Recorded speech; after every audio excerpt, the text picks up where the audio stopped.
والسلام على سيدنا محمد وعلى آلہ وأصحابہ اجمعین، اما بعد۔ ہم یہ اپنی آخری نشست میں،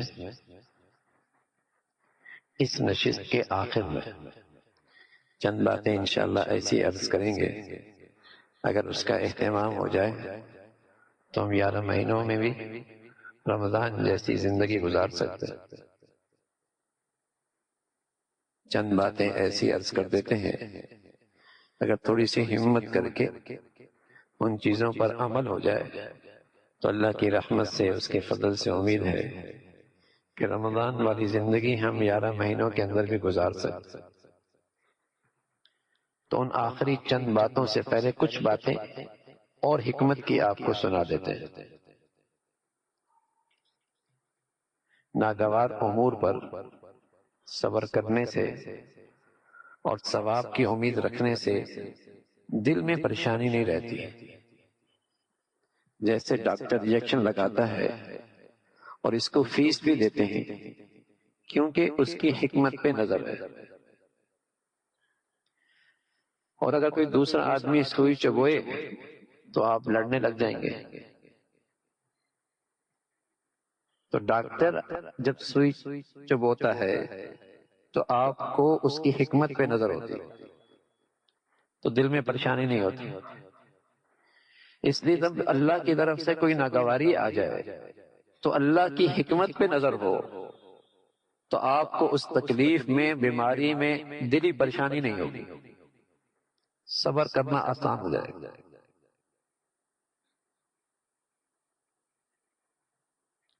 ڈاکٹر آپریشن کرتا ہے، آپ اسے فیس بھی دیتے ہیں، دل میں آپ کو اطمینان شروع ہو جاتا ہے، ڈاکٹر کی حکمت پہ آپ کی نظر ہے۔ تو اگر اللہ تعالی ہماری زندگی میں کوئی ایسی چیز کر رہے جو مجھے ناگوار ہے، تو دلی پریشانی سے بچنے کا راستہ یہ ہے کہ اللہ کی حکمت پہ نظر ہو اور اس پر ملنے والا جو اس کی طرف سے انعام ہے اس پہ نظر ہو، آپ دلی پریشانی سے محفوظ ہو جائیں۔ اصل پریشانی دل کی پریشانی ہوتی ہے، جسم کی تکلیف نہیں ہوتی۔ بس اوقات جسم کی تکلیف ہو رہی ہوتی ہے لیکن آدمی کا دل خوش ہو رہا ہوتا۔ مثلا آپ کا بہت قریبی دوست آیا اور اس نے آپ کو زور سے گلے لگایا، اب جسم میں تو تکلیف ہو رہی ہے لیکن آپ نے جیسی دوست کو دیکھا تو آپ کو خوشی ہو گئی، بلکہ کہنا اور دباؤ بھائی۔ تو اصل پریشانی دل کی پریشانی ہوتی، جسم کی تکلیف نہیں ہوتی۔ جسم میں بخار، جسم بخار سے گرم ہو رہا، سخت گرم ہو رہا، لیکن اگر آپ کے دل میں یہ بات آ گئی کہ یہ اللہ کریم کی طرف سے ہے اور اس میں کوئی حکمت ہے اور اس پر اس کا انعام بھی ہے، تو آپ کی دلی پریشانی ختم ہو جائے گی۔ میں عرض کر رہا ہوں، ڈاکٹر آپ کا سینہ چاک کرتا ہے اور دل نکالتا ہے، فیس دیتے ہیں نا، منت بھی کرتے ہیں کہ پہلا آپریشن میرا کرنا، تو چونکہ اس کی حکمت پہ نظر ہوتی ہے، جسم میں تکلیف ہو رہی ہے لیکن آپ کا دل مطمئن ہے، تو اللہ تعالیٰ تو دنیا کے حکیموں اور ڈاکٹروں سے زیادہ علیم بھی ہے اور حکیم بھی ہے اور رحیم بھی ہے۔ اس کے اس فیصلے میں علم بھی ہے، اس کی حکمت بھی ہے، اس کی رحمت اور پیار بھی ہے۔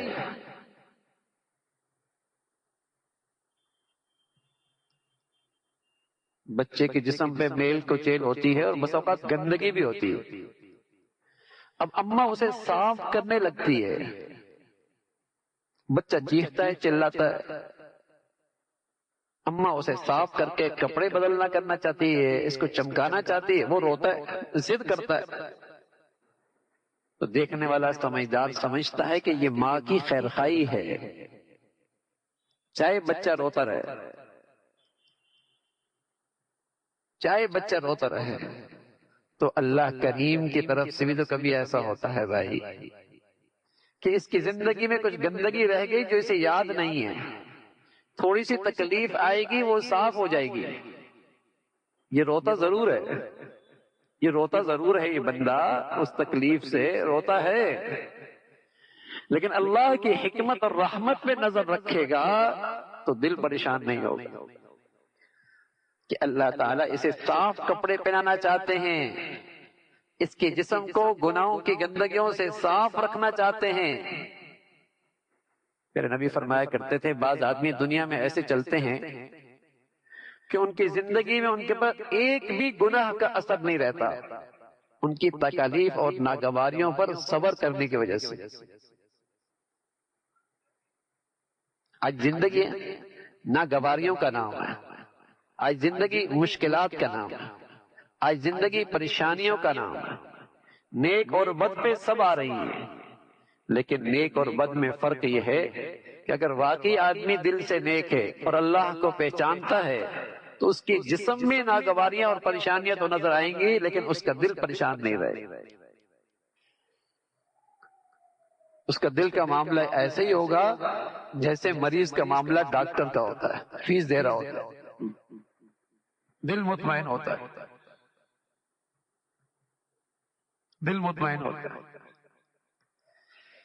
تو فرمایا ناگواری کو پر صبر کرنے سے اور ثواب کی امید رکھنے سے آدمی کی دلی پریشانی نہیں رہتی، دلی پریشانی نہیں ہوتی۔ لیکن اگر اللہ تعالیٰ کو حکیم رحیم نہیں مانا یا مانا زبان سے، دل نہیں دل سے نہیں مانا، پھر تو بھائی دلی پریشانی بھی ہو، پھر تو دلی پریشانی بھی، پھر تو بہت ہی پریشانی ہو، پھر تو بس اوقات ان پریشانیوں میں کہے گا مر ہی جاؤ نا، خودکشی کر لو، پھر تو پریشانی ہوگی بھائی، پھر تو بہت پریشانی ہوگی۔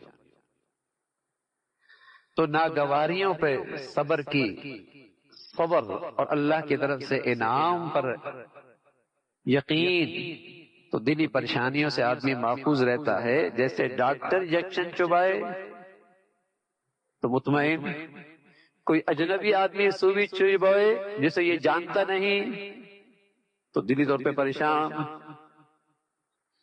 کیوں چبوئی بھائی؟ تو اگر اللہ تعالیٰ بھی میری زندگی میں ایسی اجنبی ہیں تو پھر تو آنے والی وہاں سے تکلیف پریشان کریں گی، اور اگر جانے پہچانے ہوئے ہیں، اللہ کریم کو جانتے ہیں آپ، وہ ماؤں سے زیادہ پیار کرتا ہے، اس کی رحمت بہت ہے، اس کی فیصلوں میں حکمت ہے، تو آپ کو دلی پریشانی نہیں، دل مطمئن۔ جیسے بھائی جیسا ٹکٹ ہوتا ہے اسی انداز کا ویٹنگ روم بھی ہوتا ہے، جیسے ٹکٹ ہوتا ہے ویٹنگ روم بھی، کچھ بزنس کلاس میں بیٹھتا ہے، کچھ نارمل میں بیٹھتے ہیں۔ تو برزخ میں ویٹنگ روم بھی جو انتظار گاہ ہے اگلے سفر پہ جانے کے لیے، جیسے نیکیاں لے کے آئے گا ویسی ویٹنگ روم بھی ہوگا۔ قبر کا معاملہ ویٹنگ روم کا ہے، کس معیار کی نیکی لے کے آیا اس معیار کی وہاں کی نشست ہوگی۔ جیسے ٹکٹ ہوتا ہے ویسے ویٹنگ روم ہوگا، دیکھ لے کیسا لے کے جا رہا ہے۔ تو عالم برزخ ہر شخص کا اس کے اعمال کے لحاظ سے ہوگا، سب کا ایک جیسے نہیں ہوگا بھائی، سب کا ایک جیسے نہیں ہوگا۔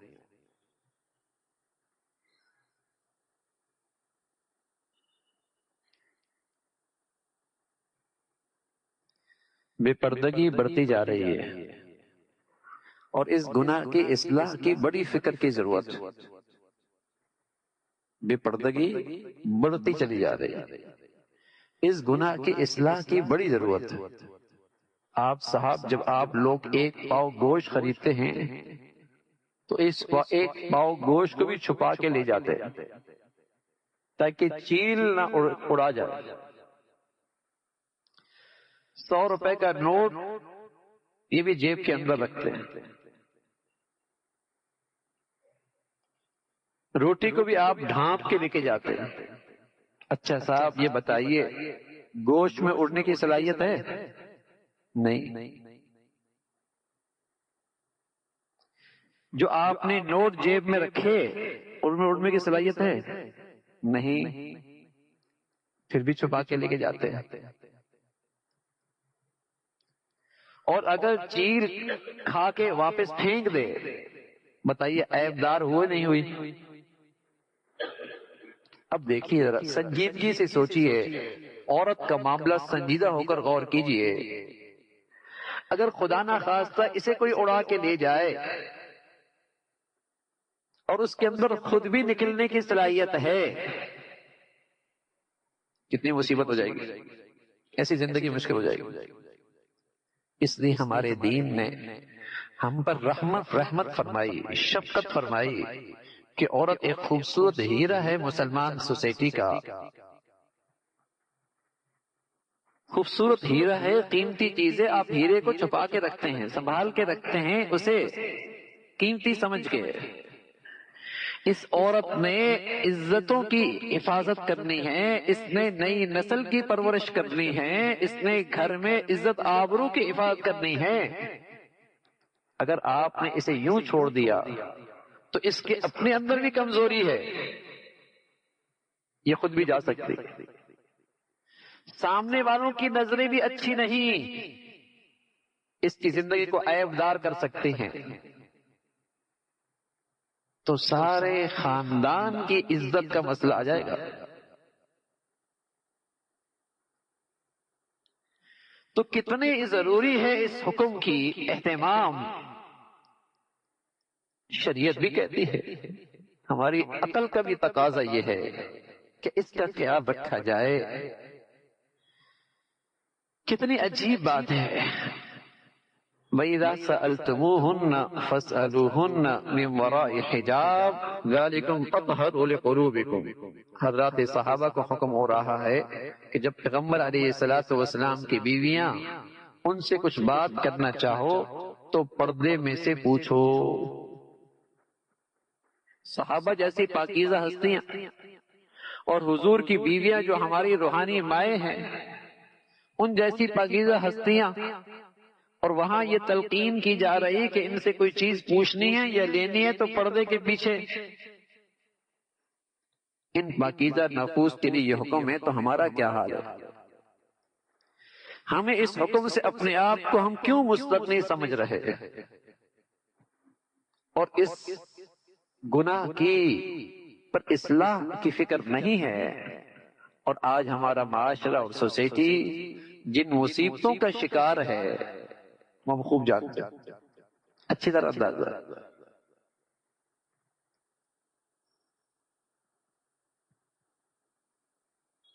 تو اس گناہ کی بھی اصلاح کی بڑی ضرورت ہے. ہمیں اس کا اہتمام کرنا چاہیے. آہستہ آہستہ اپنے گھروں کی زندگیاں، اپنی تقریبات کی زندگیاں، اپنے بچے اور بچیوں کی تعلیم کا آگے سلسلہ، کہ تاکہ یہ پردہ جو اسلام کا بڑا اہم حکم ہے اور قرآن کی کئی ساری آیتیں ہیں، اور اس میں ہماری معاشرے اور سوسائٹی اور ہماری عزت آبرو کا جس میں تحفظ ہے. جب کوئی چیز بہت عام ہو جائے تو وہ برائی نہیں رکھتی، اور اس برائی پر شرمندگی اور گناہ بھی نہیں سمجھتے، توبہ بھی نہیں ہوتی. یہ بھی گناہ آہستہ آہستہ ایسا ہی ہوتا جا رہا کہ اس کی اصلاح آدمی کی فکر ختم ہو گئی. آج شرعی پردہ تو اچھے لوگوں کے گھروں میں نظر نہیں آتا، الا ماشاءاللہ جن کے گھروں میں شرعی پردہ کا اہتمام ہو، اور یہ حکم اور اسلام اور شریعت کا یہ فریضہ آہستہ آہستہ اچھے گھروں کے اندر اس کا اہتمام ختم ہوگا. اور اس کی نحوست بھی ہے، اس کے برے نتائج بھی ہیں. تو اللہ تعالی ہمیں بھائی اپنے فضل سے، اپنے کرم سے پوری شریعت پہ، پورے دین پہ چلنے کی توفیق نصیب فرمائے. اب آخر میں وہ چند باتیں انشاءاللہ تھوڑی سی ہم ہمت کر لیں اور ان کا اہتمام ہو جائے تو پوری زندگی ہماری اچھی ہو سکتی. چند چیزیں کرنے کی ہیں اور چند چیزیں نہیں کرنے کی. جو چیزیں کرنے کی ہیں ان میں پہلی چیز یہ ہے کہ رمضان میں جو اللہ تعالیٰ نے ہمیں کچھ نیکی کی توفیق دی، اور بعض گناہوں سے اللہ نے ہمیں توبہ کی توفیق دی، اور اللہ کے فضل و کرم سے 11 مہینوں کے مقابلے میں رمضان کی ہماری دینی زندگی بہت بہتر رہی ہے۔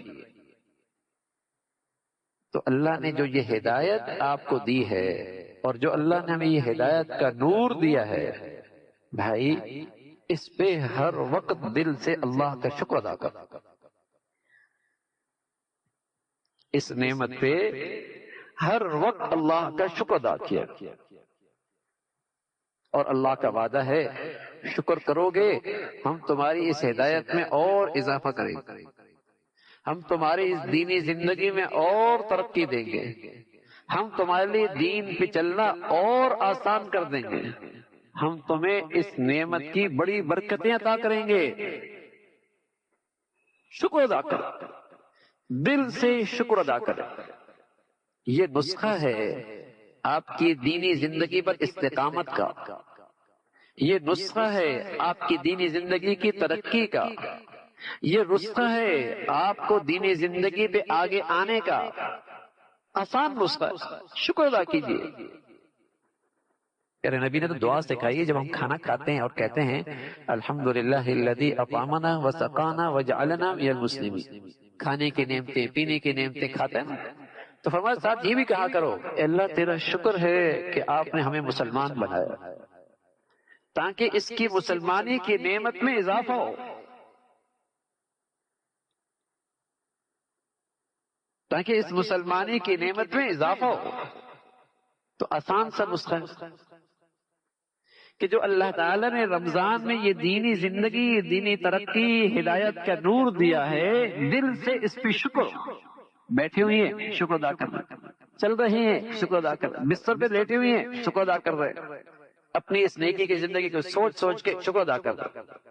اس لیے پیارے نبی فرمایا کرتے ہیں جب تم مسجد میں آؤ نا تو مسجد میں آتے ہوئے 2 رکعت شکرانہ پڑھو، کہتے ہیں تحیت المسجد، 2 رکعت شکرانہ پڑھو کہ اللہ تیرا شکر ہے کہ آپ نے اپنے دربار میں مجھے بلا لیا۔ فرمایا ایسا کرتے رہو گے تو زندگی بھر اللہ کے دربار میں آتے رہو گے۔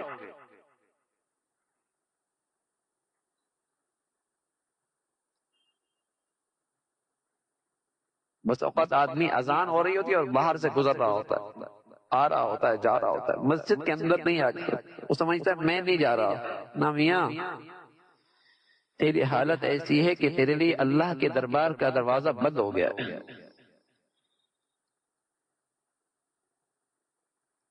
تو جس پہ اللہ کی نظر رحمت ہوتی ہے اسے اللہ تعالیٰ اپنے دربار میں بلاتے ہیں۔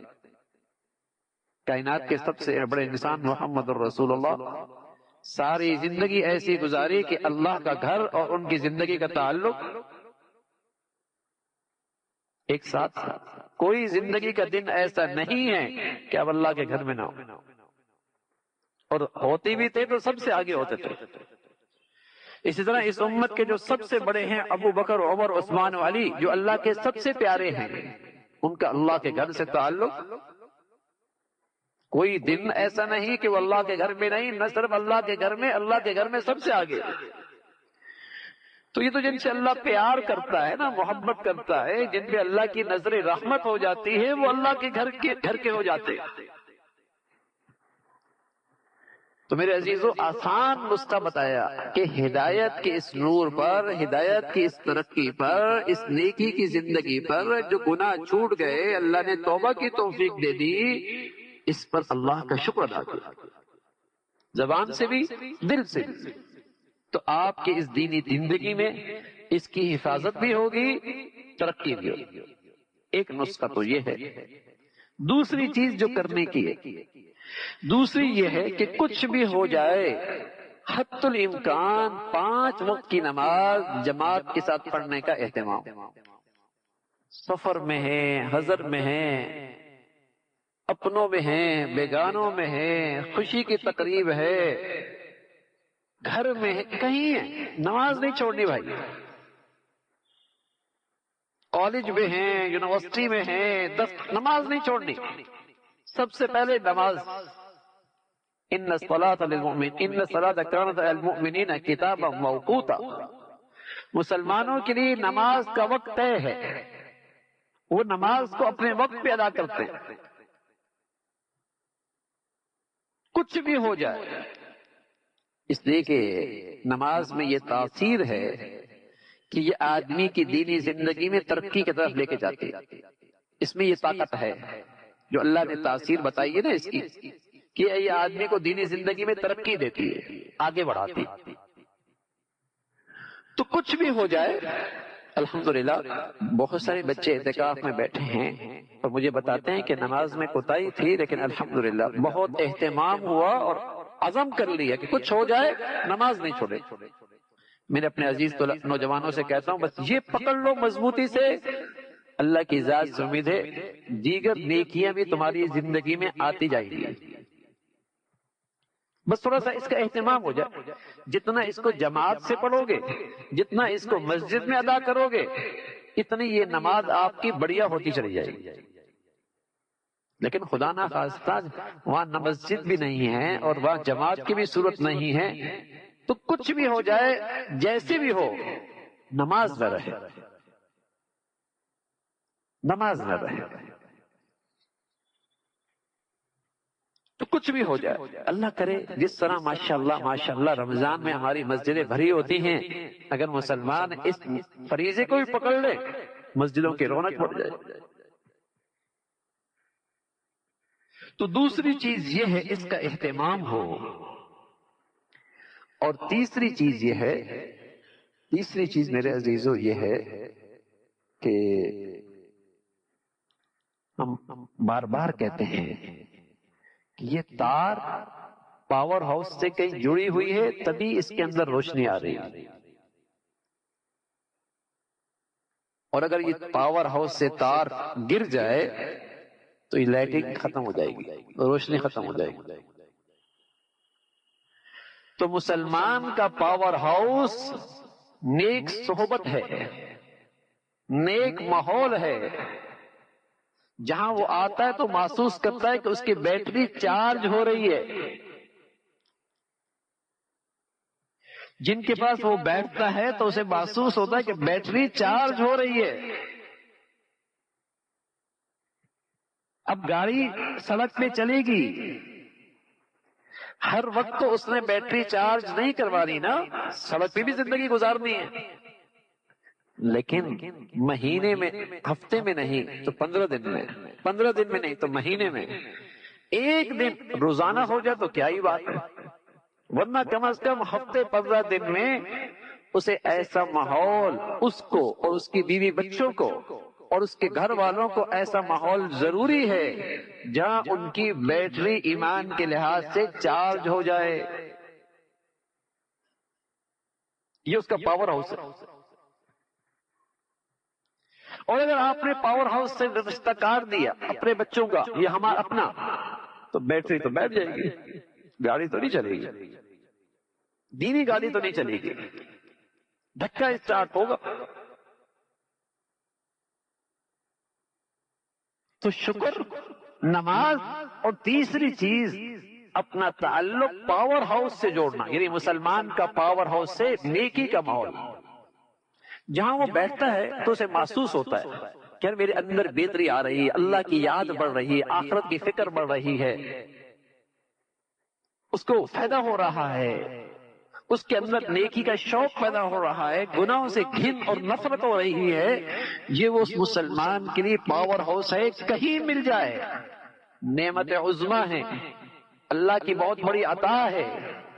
یہ زمین پہ ایسے پاور ہاؤس اللہ کے بڑے بہت بڑے انعام ہیں، کہیں مل جائے اپنا اس سے تعلق جوڑیں، ہفتے میں، روزانہ تو بہت بڑی بات، ورنہ کم از کم ہفتے میں، اپنا بھی، اپنے گھر والوں کا بھی، اپنے بچوں کا بھی۔ دور رہتے ہیں کہیں، پاور ہاؤس دور ہے، 15 دن میں کر لیں، لیکن یہ ضروری بہت ہے، ورنہ بیٹری اپنا کام کرنا چھوڑ دیتی، ورنہ پھر اس میں طاقت نہیں رہتی۔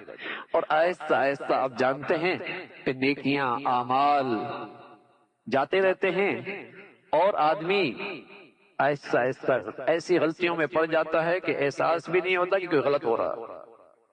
پاور ہاؤس جب جاتا ہے تو آدمی کو اپنا آئینہ سامنے آ جاتا ہے کہ میں کھڑا کہاں ہوں بھائی، آئینہ سامنے آ جاتا ہے۔ تو یہ پاور ہاؤس سے تعلق ضروری ہے. اور آپ جانتے ہیں یہ تار اگر پاور ہاؤس سے کٹ جائے اور سڑک پہ کہیں گر جائے تو کون اٹھاتا ہے؟ چرسی، ہیروجی. تو سچی بات ہے اگر آج کے نوجوان بھی اس دینی اور اچھی صحبت کے پاور ہاؤس سے کٹ گئے، کوئی بھی بے دین انہیں اچک کے لے جائے گا. کوئی بھی بے دین انہیں اچک کے لے جائے گا. پھر نہ یہ اللہ کے رہیں گے نہ اپنے ماں باپ کے رہیں گے، نہ اپنے گھر کے رہیں گے نہ اللہ کے رسول کے رہیں گے. کوئی بھی بے دین انہیں اچک کے لے جائے گا. اور بے دین کی بھی ساری محنت اس پر ہوتی ہے کہ کسی طرح اس کا پاور ہاؤس سے تعلق ختم ہو، تاکہ اس کو اڑانا اور اس کو اغوا کرنا اور اس کو اچک کے لے کے جانا آسان ہے. اس لیے کہ جب تک یہ پاور ہاؤس سے جڑا ہوا ہے روشنی تو آ رہی ہے. چرسی کا کام نہیں ہے پھر ہیروئن آسانی سے تار لے کے جائے. تو یہ تیسری چیز ہے. اور چوتھی چیز جو کرنے کی ہے بھائی، چوتھی چیز جو کرنے کی ہے وہ رات سونے سے پہلے اپنے بستر پہ 5 منٹ 3 منٹ چند منٹ بیٹھ کر دن بھر میں جو کوتاہیاں کر بیٹھا دل کی سچائی سے اس پر استغفار کر لیا. غلطیاں تو ہوں گی، اتنے نیک تو نہ بنے، اتنے پارساں تو نہ ہوئے. ان 3 چیزوں کا تو اہتمام کر رہے ہیں، شکر بھی کر رہے، نماز کا اہتمام بھی ہو رہا، پاور ہاؤس سے بھی جڑ گئے، پھر بھی غلطیاں ہوں گی. تو اگر پھر غلطیاں ہو رہی ہیں تو روزانہ کا معمول بنا لیں، سونے سے پہلے تھوڑی دیر استغفار کریں. استغفر اللہ استغفر اللہ استغفر اللہ. یا عشاء کی نماز کے بعد 2 رکعت توبہ کے پڑھ لیا کریں اور اس میں بیٹھ کر اللہ سے توبہ کر لیا کریں. روز کا معمول بنا لیں. انشاءاللہ اس کی برکت سے یا تو زندگی میں گناہ نہیں رہیں گے، اگر رہے بھی 1 دن کے ہوں گے، مر گئے تو اللہ رب العزت ویسے ہی معاف کر دے.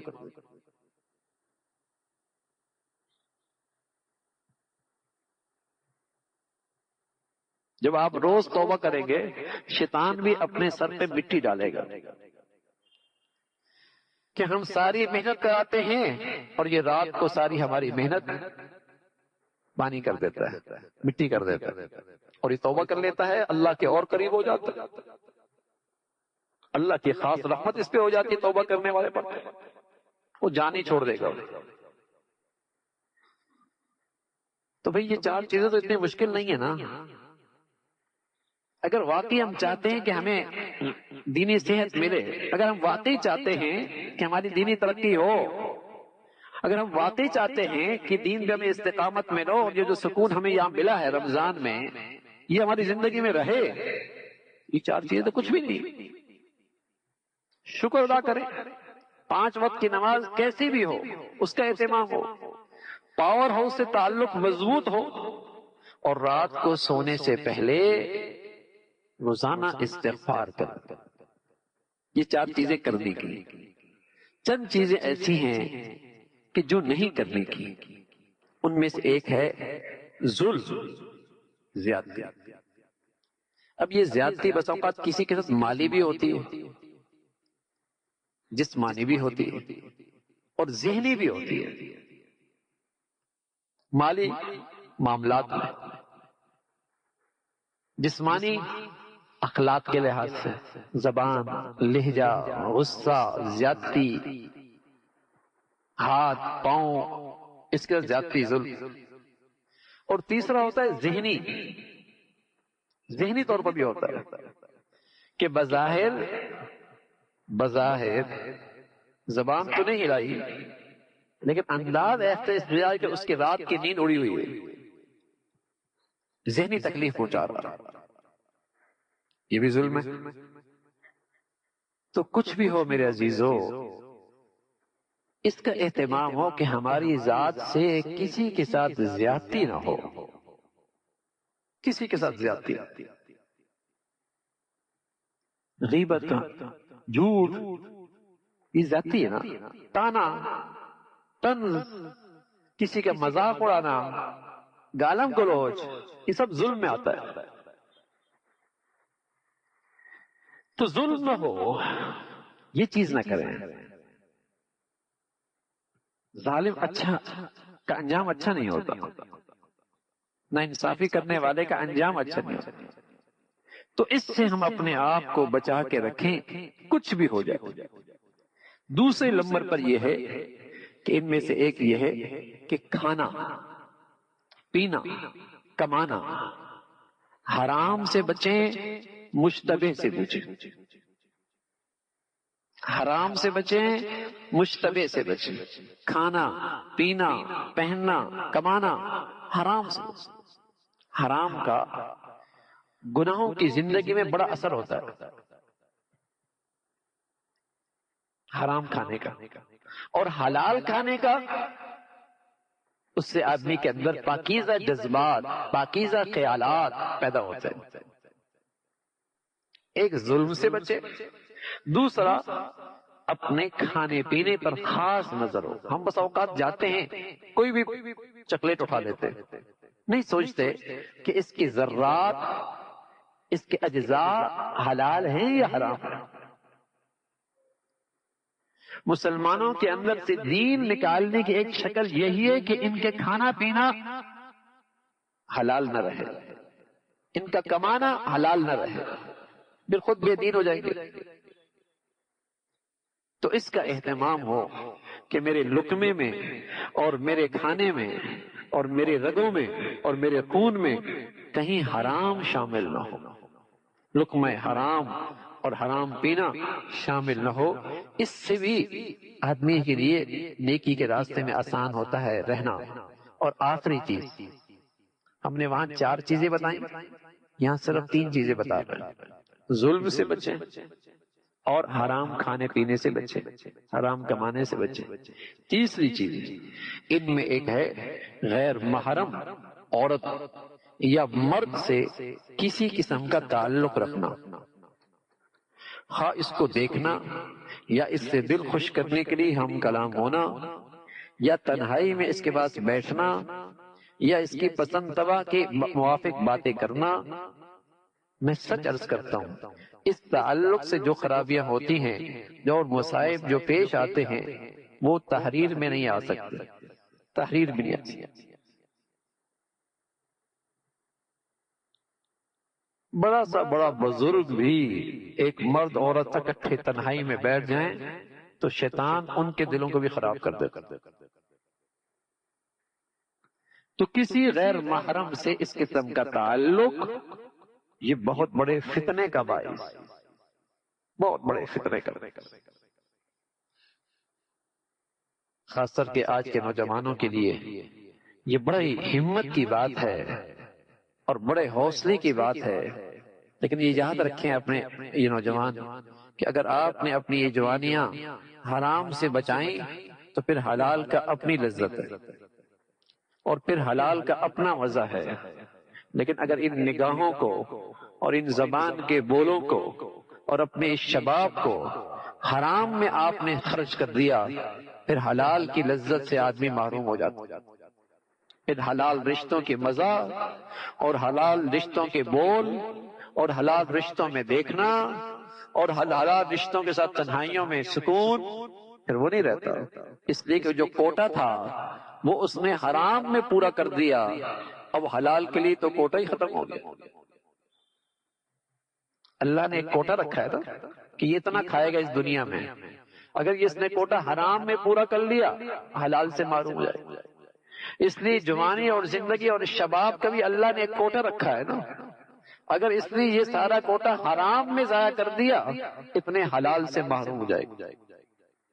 اس لیے آج تعلقات کی شادیاں مہینوں میں نہیں دنوں میں ٹوٹتی ہوئی نظر آتی ہیں، کیونکہ وہ کوٹا پہلے سے پورا ہو چکا ہو. اب رشتے تیزی کے ساتھ ٹوٹتے پھوٹتے نظر آتے ہیں، اس لیے کہ رشتوں سے پہلے زندگیوں میں پاکیزگی اور طہارت نہیں ہے. اس لیے کہ رشتوں سے پہلے زندگیوں میں طہارت اور پاکیزگی نہیں ہے. اور جب وہ حلال رشتہ قائم ہوتا ہے تو وہاں دلچسپی نہیں رہتی، وہاں لطف نہیں رہتا، وہاں ایک دوسرے کے لیے سکون نہیں رہتا، اس لیے کہ وہ ساری گندگیاں دوران تعلیم اس ماحول میں اپنی قیمتی سرمایہ سب ضائع کر بیٹھے، سب ضائع کر بیٹھے۔ تو اگر ان تین چیزوں سے پرہیز ہو جائے، ظلم سے، لقمہ حرام سے، ناجائز تعلقات سے، اور چار چیزوں کا اہتمام ہو جائے، ہدایت کی نعمت پہ شکر، نماز کا اہتمام، پاور ہاؤس سے تعلق، رات کو سونے سے پہلے تھوڑا سا استغفار، تو کل 7 چیزیں ہو گئی۔ آپ یقین جانیے اس نسخے کو استعمال کیجئے۔ اچھا طبیب نسخہ تو دے، لیکن مریض اس کو اپنی مرضی سے استعمال کرے۔ 4 گولیاں دی تھی، 1 گولی استعمال کر رہا ہے، 3 وقت کہا تھا، 1 وقت کھا رہا ہے، پھر کہتے یار دین پہ چلنا بڑا مشکل لگ رہا ہے، دین میں چلنا بڑا مشکل ہو، صحت سنبھل نہیں رہی بھائی۔ 4 گولیاں کھائیں تو 4 گولیاں استعمال کریں نا، دوسرے وقت کی 3 کھائیں تو 3 گولیاں کھائیے نا، 3 دن چھوڑ کے نہیں، روزانہ کھائیے نا۔ آپ طبیب پہ اعتماد کریں نا، وہ آپ کا خیر خواہ ہے۔ تو نسخہ صحیح استعمال کیجئے، نتیجہ 100% یقینی ہے۔ اچھا جسمانی لحاظ سے ہم ایسا نہیں ایسے تجربے نہیں کر رہے ہوتے، وہاں تو ابا بھی کہتے ہیں بیٹے پوری دوائی لو، اماں بھی بیٹی دوائی پوری لو، یاد ہے دوائی لے لی آپ نے، 3 ہے تو 3 گولیاں کھانی ہے، 4 گولیاں 7 گولیاں ہے تو 7 گولیاں کھانی ہے، اور دن میں 3 مرتبہ کھانی ہے تو 3 مرتبہ کھانی ہے، اہتمام ہے وہاں۔ تو میرے عزیزو اہتمام کیجئے، 4 چیزیں کرنے کی ہیں، 3 چیزیں نہ کرنے کی ہیں، ہمت کیجئے، مزہ آئے گا۔ آپ خود محسوس کر رہے اعتکاف کے دوران، آپ نے ہمیں بتایا بھی کہ یہاں سکون بہت ہے، ایک بات آپ نے ہمیں بار بار یہ بتائی سکون بہت ہے، دوسری بات آپ نے ہمیں بار بار بتائی کہ یہاں ایک دوسرے کے لیے محبت کے جذبات بہت ہیں، یہ بھی آپ نے ہمیں بتائی، تیسری آپ نے ہمیں یہاں بتائی کہ یہاں ایک دوسرے کے ساتھ رویہ اور اخلاق بہت اچھے، یہ بھی آپ نے ہمیں بتائی اعتکاف کے دوران۔ اور بتائیے باہر کی زندگی میں کیا یہ تینوں چیزیں ہیں؟ نہ سکون ہے، نہ رویے ہمارے گھروں میں باہر اچھے رہ گئے، نہ ایک دوسرے کے لیے اخلاق کا برتاؤ اچھا رہا۔ تو یہاں اور وہاں میں جو فرق ہے وہ کیا ہے؟ یہاں اللہ نے ہمیں دین کا ماحول دیا ہے، باہر کی سوسائٹی ماحول میں آج دین نہیں۔ تو آپ تو دیکھ رہے ہیں نا بھائی کہ آپ دین کے ماحول میں آئے تو سکون بھی ملا، اور ہر ایک سے محبتیں بھی ملی، اور ہر ایک کا رویہ اخلاق والا بھی ہے، دیکھ رہے ہیں۔ تو آپ کو مزہ جنت کا سہارا ہے، سکون جنت کا سہارا ہے۔ یہی چیزیں آپ کو اپنے گھر میں زندگی میں مل سکتی ہیں، لیکن وہاں اس دینی زندگی کو زندہ کرنا ہوگا، وہاں اپنی اس دینی زندگی کو زندہ کرنا ہوگا۔ اور وہ کیسے زندہ ہوگی؟ یہ ہم نے آپ کو 7 چیزیں بتائیں، 4 چیزیں کرنے کی، 3 چیزیں نہیں کرنے کی۔ اللہ تعالی ہم سب کو اس کی توفیق نصیب فرمائے۔